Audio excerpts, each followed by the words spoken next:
action let's go trouble 찾으러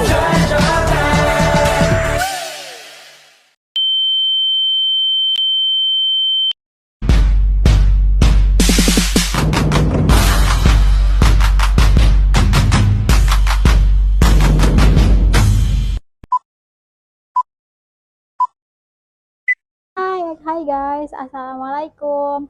Kami dari mahasiswa Universitas Bunga Bangsa, jurusan Bimbingan Konseling Pendidikan semester 3A.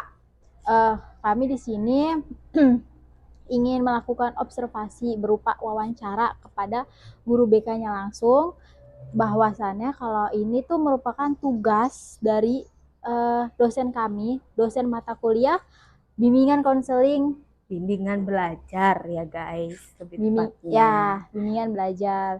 Semua teman-teman yang melihat ini akan kami panggil sebagai teman-teman BK karena kami menganggap konseli nantinya atau teman-teman sekalian itu sebagai teman. Dan sebagai teman juga kami tuh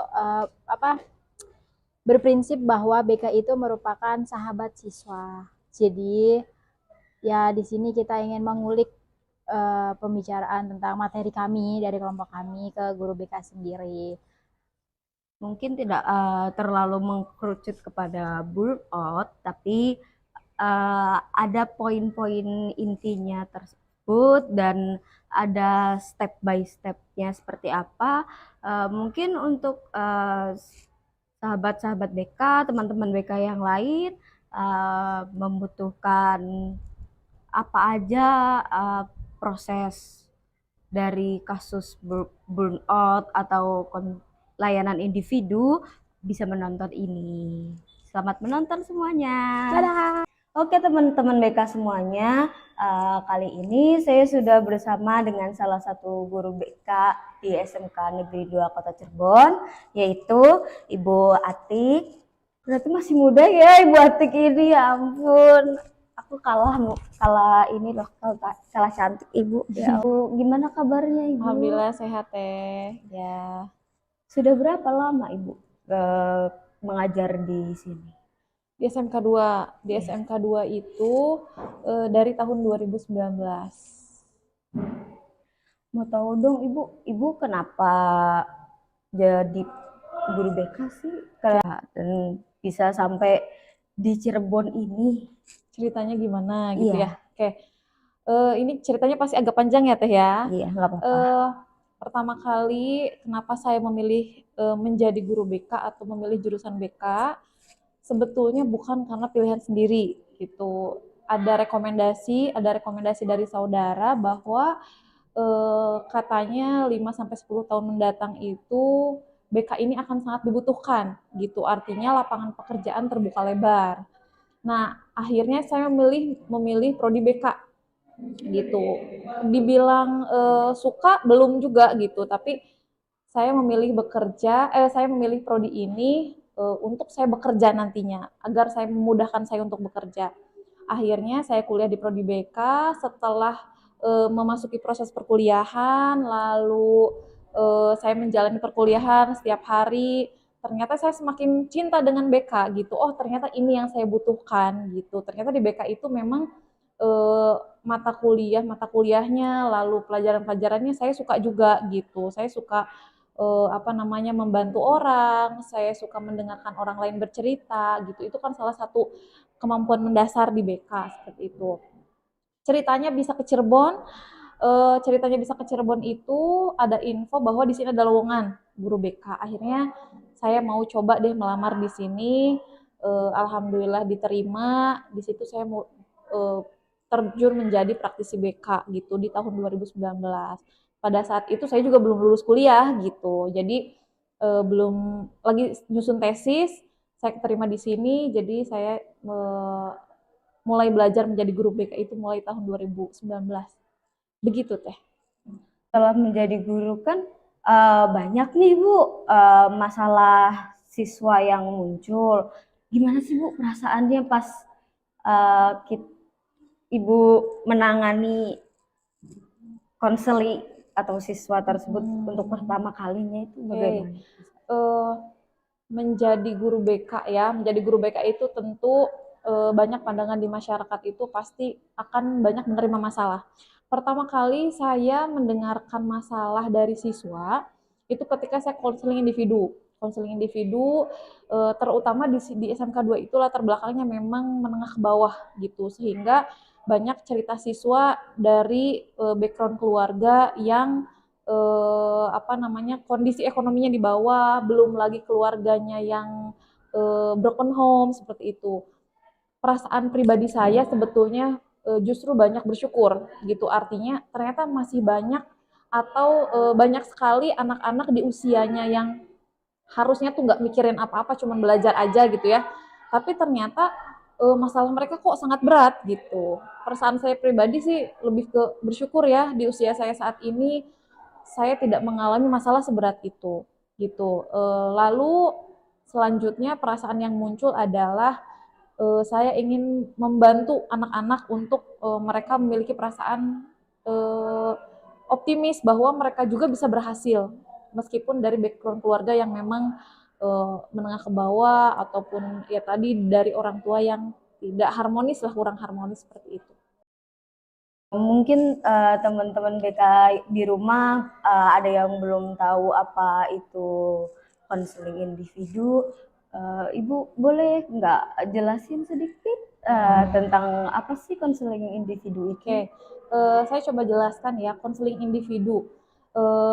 Konseling individu itu apa ya, proses bantuan dari konselor atau guru BK terhadap konseli atau klien, atau kalau kliennya siswa berarti guru BK terhadap siswa. Artinya proses bantuan untuk menyelesaikan masalah konseli atau masalah siswa secara pribadi gitu.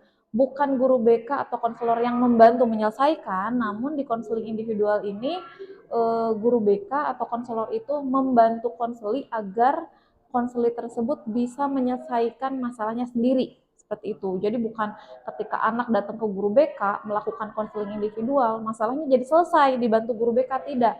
Tapi bagaimana guru BK itu membantu siswa membuat pilihan-pilihan untuk menyelesaikan masalahnya seperti itu teh.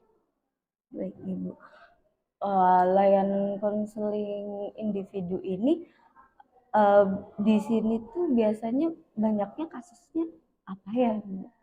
Konseling individu tentu karena di sini siswanya sangat banyak ya, jadi kalau diseragamkan juga nggak bisa karena memang banyak sekali, sangat unik ya namanya siswa itu gitu. Di SMK 2 masalahnya banyak. Kalau ketika saya konseling itu kalau kelas 10 biasanya masalahnya adalah di sekolah, pertemanan gitu, karena kan masih masa adaptasi. Kalau misalnya di kelas 11 ada yang apa ya, sudah mulai terbuka dengan keluarganya, misalnya ada masalah keluarga, masalah ekonomi, masalah perilaku keluarga terhadap siswa tersebut gitu. Lalu kalau kelas 12 biasanya sih ke karir gitu. Masalah-masalahnya sejauh ini sih yang saya hadapi sih seperti itu gitu. Kira-kira nih Bu, selama Ibu menjadi guru BK di sini dari tahun 2019,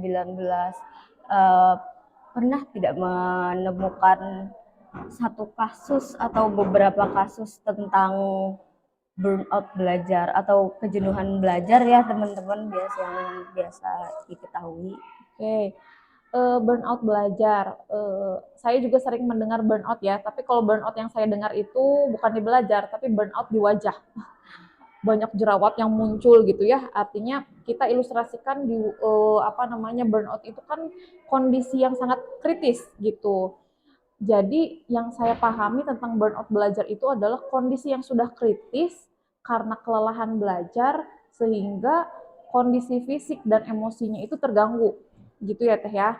Nah, tapi yang saya temukan di sini sebetulnya menurut saya tidak termasuk burnout gitu. Karena kalau burnout itu ketika dia memang belajar terus-menerus sehingga dia merasakan kelelahan fisik, dia bisa sakit atau sampai pingsan misalnya, itu yang dimaksud burnout menurut saya. Nah, yang saya hadapi di sini sebetulnya bukan burnout, memang kelelahan belajar biasa, kejenuhan sebetulnya, kejenuhan belajar biasa. eh, salah satunya anak misalnya mengeluh ketika memiliki kesulitan gitu. Jadi yang masalah yang saya hadapi itu bukan lebih ke burnout, tapi kesulitan belajar. Misalnya jurusan tata busana, mereka kaget dengan segudang tugas, lalu pekerjaannya yang sangat banyak gitu, sehingga banyak siswa yang melakukan konseling gitu ya. Bu, ternyata susah di sini. Ada yang mengeluh pengen pindah sekolah, ada yang mengeluh akhirnya nggak berangkat sekolah karena tugasnya belum, misalnya lebih ke situ. Kalau misalkan di sini, kalau misalkan burnout sampai yang anak tuh belajar terus, jadi akhirnya sering pingsan, sakit gitu sih. Saya belum menemukan ya, nggak tahu kalau misalnya guru BK yang lain gitu. Jadi karena kalau ketika kita melabeli sesuatu itu kita harus paham dulu bahwa apakah ini kita bisa mengidentifikasi ya bahwa ini apakah burnout atau bukan sih gitu, atau hanya kelelahan belajar biasa gitu. Sedangkan anak zaman sekarang itu jarang yang kutu buku gitu, jarang yang kutu buku. Jadi kan mungkin eh, lebih ke apa ya, banyak yang males gitu, akhirnya tuh banyak yang lebih ke males atau apa ya, daya tahannya kurang sehingga ketika menemukan kesulitan sedikit menghindar gitu. Oh, ternyata di busana tuh susah ya Bu. Oh, di perbankan itu ternyata susah gitu. Lebih ke situ teh. Kalau kan tadi ada Ibu bilang ada yang menghindari apa namanya mata Pelajaran. pelajaran tersebut, akhirnya dia tidak masuk. Itu dapat laporannya dari mana Ibu kira-kira? Dari apakah dari wali kelasnya atau dari teman-temannya atau dia sendiri yang datang ke ruangan? Kalau banyak ada beberapa siswa yang menghindari di beberapa pelajaran itu biasanya dapat infonya dari guru mata pelajaran tersebut. Misalnya matematika, ada yang info ke wali kelas, dan setelah dari wali kelas baru ke BK, atau guru tersebut langsung ke BK gitu bahwa anak ini di pelajaran saya jarang masuk misalnya.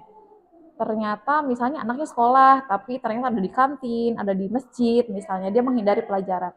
Atau dia full nggak sekolah gitu, dia benar-benar dari pagi nggak sekolah.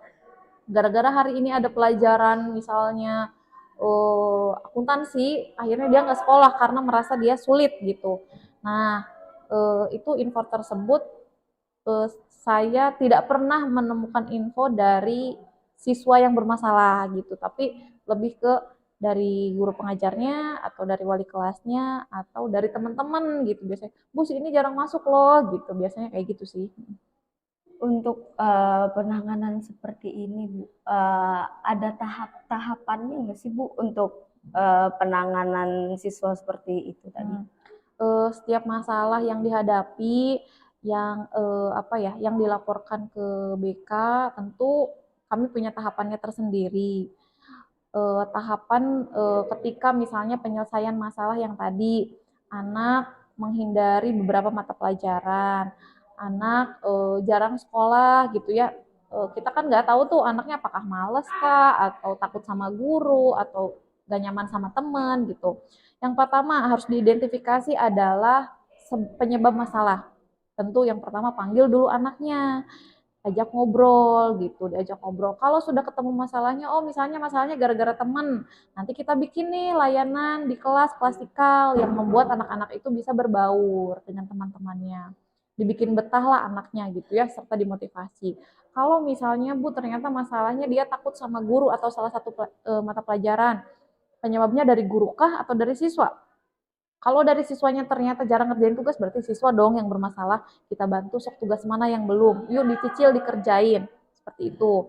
Nah, kalau misalnya anaknya ternyata sudah banyak sekali masalah yang dia pikul, beban yang dia pikul, entah gara-gara temennya, gara-gara pusing, gak ada uang untuk berangkat, atau gak suka pelajarannya, jurusannya gak cocok misalnya ya, kita biasanya home visit gitu. Kita datang ke rumahnya, ngobrol sama orang tuanya, gimana sih anak di rumah gitu, ada masalah apa di sini gitu, atau pilihan anak SMK 2 itu disuruhnya oleh siapa, keinginan sendiri kah atau disuruh sama orang tua gitu. Sehingga kalau misalnya sudah ketemu nih benang merahnya, solusinya baru kita bisa kasih atau misalkan kasih pilihan, apakah anaknya mau dicoba dulu yuk sekolah dulu, misalnya dicoba sebulan 2 bulan. Kalau misalnya dianya udah nggak mau, solusinya adalah kalau nggak pindah sekolah ya dia mungkin mengundurkan diri untuk mengikuti paket C gitu.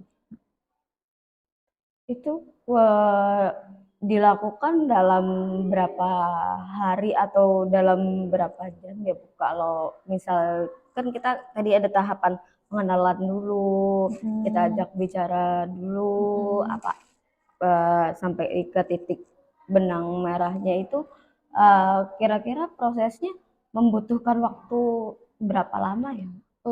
Tergantung ya, karena anak kan beda-beda. Kayak yang misalnya gini, contoh saat ini kasus yang sedang saya hadapi adalah anak kelas 10. Dia itu seminggu di awal masuk, tiba-tiba nggak masuk selama seminggu. Ternyata ada info sakit, oh oke sakit gitu kan. Akhirnya kami konfirmasi lagi nih ke orang tuanya, misalkan anak nggak masuk lagi, kenapa nggak berangkat, nggak ada info, nggak ada kabar. Akhirnya kita datengin ke rumahnya. Kalau anaknya misalnya mau ketika ditanya gimana mau lanjut enggak di SMK 2 gitu ya, atau masih mau sekolah enggak, kalau anaknya iya Bu mau, ya udah kita coba dulu, kita lihat anaknya perkembangannya, kalau misalnya memang bagus, dia nggak bolos lagi, dia perkembangannya bagus di sekolah, ya udah kita lanjut. Tapi kalau enggak baru kita panggil orang tuanya. Kalau dari segi waktu memang beda-beda. Ada yang memang kalau anaknya memang udah nggak mau banget sekolah ya sehari juga selesai gitu, dianya nggak mau. Tapi ada anak yang apa ya, dianya karena saking pengennya di sini tapi hanya karena gak nyaman sama teman misalnya, ya udah yuk coba dulu, insya Allah teman-teman baik kok, nggak ada yang ini gitu ya, kita kasih layanan, kita sering konseling gitu. Jadi untuk masalah waktu sih memang apa ya, tidak ada patokan dan tidak ada apa namanya batas waktu ketika menyelesaikan setiap masalah di BK gitu, masalah siswa, karena memang ya tadi setiap anak-anak itu ya unik gitu, beda kemampuannya beda-beda gitu kan. Kalau setelah adanya tadi home visit tersebut, kondisi dari anak tersebut gimana sih Bu? Baik dari fisik, baik dari mental, atau dari pemikirannya, pola pikirnya. Oke, kalau untuk home visit, karena apa ya, jangankan untuk home visit, anak dipanggil ke ruang BK itu sudah stigmanya bahwa, aduh bermasalah nih gitu kan. Apalagi ketika guru BK dan wali kelas datang ke rumahnya gitu, pasti ada apa-apa nih. Padahal sebetulnya program home visit kami juga ada yang ketika kita tuh hanya apa ya, punya rasa ingin tahu aja gitu, gimana sih background keluarganya seperti itu. Nah, kalau untuk anak yang memang bermasalah, kami datang ke rumahnya untuk home visit. Kondisi anak itu setelah di home visit ada yang akhirnya semakin nggak mau ke sekolah, ada yang memang akhirnya mau ke sekolah gitu. Jadi memang beda-beda gitu. Cuma memang dari orang tua sih apa ya? Dari orang tua itu ada yang ketika guru datang ke rumah itu ya tadi gitu, bisa apa namanya, bisa untuk diajak bekerja sama lah gitu. Ada yang memang ya udah terserah anak saya lah gitu, anak saya mau sekolah mau enggak gitu, gimana anaknya gitu. Jadi kalau ke kondisi secara fisik dan mental itu tergantung anaknya. Kalau misalnya anaknya semangat mau sekolah, kita datangin tuh jadi oh ternyata guru saya sangat care ya gitu, sampai datang ke rumah untuk ngejemput, untuk apa ya, untuk apa namanya, ngajak saya untuk ayo ke sekolah lagi gitu. Ada yang ketika didatengin, duh males banget sih ngapain ini guru datang ke sekolah gitu. Akhirnya dia semakin nggak mau ke sekolah, ya udah karena memang basicnya udah nggak mau sekolah sih gitu. Seperti itu teh. Jadi seperti itu ya Bu. Kalau untuk hubungan antar sosialnya nih, rata-rata kan yang tadi kita bahas tadi banyak ke arah misalnya teman-temannya. Nah, seperti itu kalau sudah kita lakukan konseling tapi anak itu tetap menyendiri, itu kita lakukan konseling ulang atau bagaimana? Anaknya tetap sendiri, nggak punya teman gitu Iya. ya. Bagi kami sih prinsipnya ketika anak tetap mau sekolah, tugasnya dikerjakan, dan anaknya nggak masalah ketika dia sendiri, nggak sama siapa-siapa gitu, istilahnya nggak ada teman teman kan teman apa namanya siswa tuh biasanya ada yang bergerombol ke masjid bareng, ke kantin bareng gitu ya. Selama anaknya tidak bermasalah di pelajaran, dia rajin sekolahnya, tugasnya semua dikerjakan, itu nggak ada masalah bagi kami gitu, nggak masalah. Karena kan dengan dia mengerjakan tugas, dia ada di kelas, dia juga sudah berusaha untuk survive, dia mau bersosialisasi dengan teman. Meskipun dia nggak punya teman dekat lah untuk kemana-mana bareng gitu, dia sendiri aja. Menurut saya nggak masalah gitu. Yang penting karena dia niat datang ke sini untuk menuntut ilmu, untuk belajar, ya sudah gitu. Kira-kira nih Bu, ada tips nggak nih buat teman-teman BK di rumah supaya kita tuh rajin gitu, terus nggak terlalu apa namanya malas bersosialisasi itu bagaimana? Oke, kalau misalnya tips rajin sih, apa ya, setiap orang pasti beda gitu. Tapi intinya untuk teman-teman, apa ya, ini untuk tipsnya untuk siswa. Iya. Oke, kalau untuk siswa, karena banyak masalah yang saya temui itu, apa namanya, tugas yang menumpuk akhirnya nggak bisa dikerjakan gitu, makanya tipsnya adalah jangan pernah menunda pekerjaan itu, apapun itu, mau pekerjaan rumah, mau pekerjaan sekolah, mau mahasiswa, pekerjaan apa tugas-tugasnya, karena kalau sudah ditunda menumpuk akhirnya kita tidak akan pernah memiliki hasil yang maksimal itu, atau kita nggak pernah bisa mengejar gitu, namanya pekerjaan nih yang ini belum selesai, udah datang lagi tugas, yang ini belum selesai, akhirnya menumpuk. Ketika sudah menumpuk, kita pusing. Kalau udah pusing, fisik kita bisa sakit juga gitu. Makanya ada tugas sedikit langsung kerjakan selesai, udah tenang gitu. Makanya tipsnya adalah jangan pernah menunda pekerjaan. Kalau masalah rajin dan lain-lain itu akan rajin dengan sendirinya. Kalau kita sudah punya prinsip bahwa setiap pekerjaan itu kalau sudah ditunda itu udah pasti apa namanya dekat dengan gerbang kegagalan lah gitu. Ada pertanyaan mendadak nih Bu dari kami. Gimana gimana? Kami ini diberi tugas untuk membuat video ini, hak teman-teman BK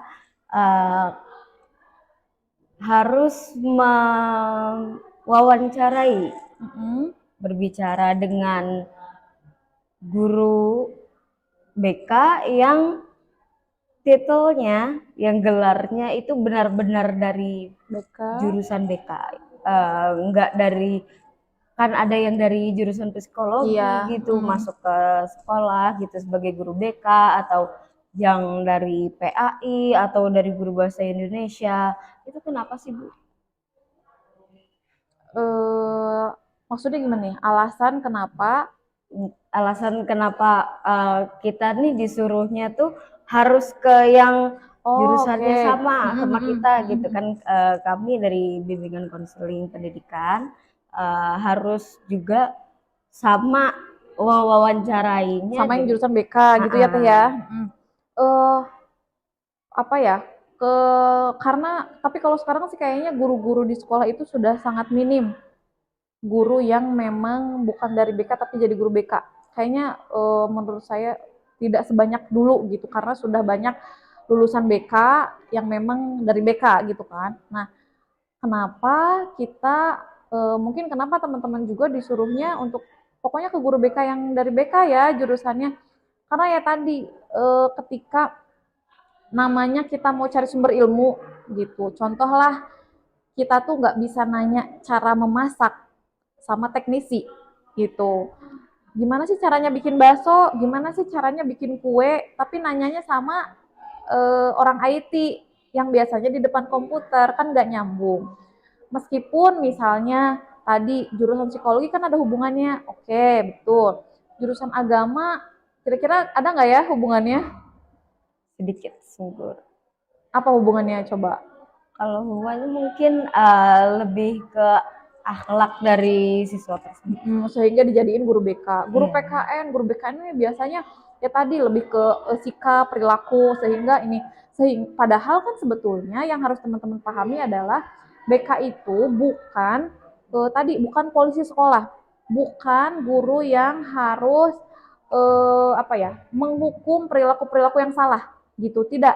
Nah, makanya kenapa teman-teman harus diarahkannya ke guru BK, karena agar lebih tahu sumber yang aslinya, yang memang originalnya tuh BK tuh seperti apa sih gitu, sehingga mungkin kalau misalnya teman-teman nanya ketika ke guru yang lain yang menjadi guru BK, mungkin jawabannya ada sebagian yang kalau anak burnout belajar gimana sih, kalau anak nggak sekolah-sekolah gimana sih, oh ya udah diskorsing aja, atau misalnya kalau anak telat ke sekolah gimana, ya udah dihukum aja, kan pasti gitu jawabannya ya. Tapi kalau untuk BK tidak, nggak ada yang namanya di BK hukum menghukum tuh nggak ada, poin mempoin itu tidak ada.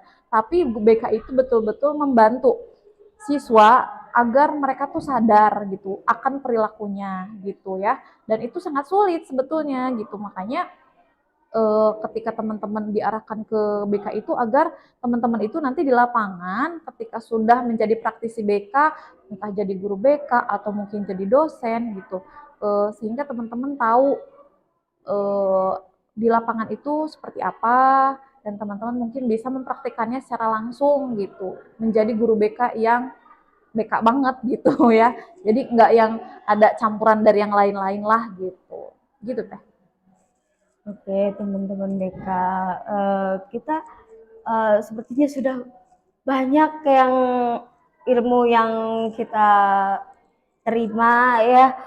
Terima kasih untuk Ibu Ati sudah meluangkan waktunya sama-sama untuk kami di sini mengerjakan tugas kami dari dosen kami. Terima kasih. Terima kasih juga buat mahasiswa dari BBC ya. Iya. Dari BBC, dan buat dosen-dosennya juga, salam kenal. Semoga BBC bisa melahirkan lulusan-lulusan BK yang profesional dan bisa menjadi bisa menyumbangkan lulusan terbaiknya untuk salah satunya di kota Cirebon gitu, karena banyak sekali sekolah-sekolah yang masih membutuhkan guru-guru BK yang asli dari BK. Jadi kita tuh harus BK banget lah pokoknya gitu. Ya Teh ya. Makasih juga. Oke, teman-teman BK, sekian dari kami. Kurang lebihnya mohon maaf. Wabillahi taufiq wal hidayah. Wassalamualaikum warahmatullahi wabarakatuh. Waalaikumsalam warahmatullahi wabarakatuh. Nah, tadi yang sudah kalian tonton itu wawancara dari kelompok kami tentang konseling individu mengenai materi atau mengenai permasalahan tentang burnout. Mungkin agak kurang mengerucut ke burnout, tetapi ada poin-poin intinya seperti yang saya bilang di awal tadi. Jadi kurang lebihnya mohon maaf. Assalamualaikum warahmatullahi wabarakatuh. Sampai ketemu selanjutnya. Bye-bye. Caikan. 그대와 함께 달려 Ready for action, let's go Find your 그대와 함께 달려 Ready for action, let's go 저 건물을 찾으러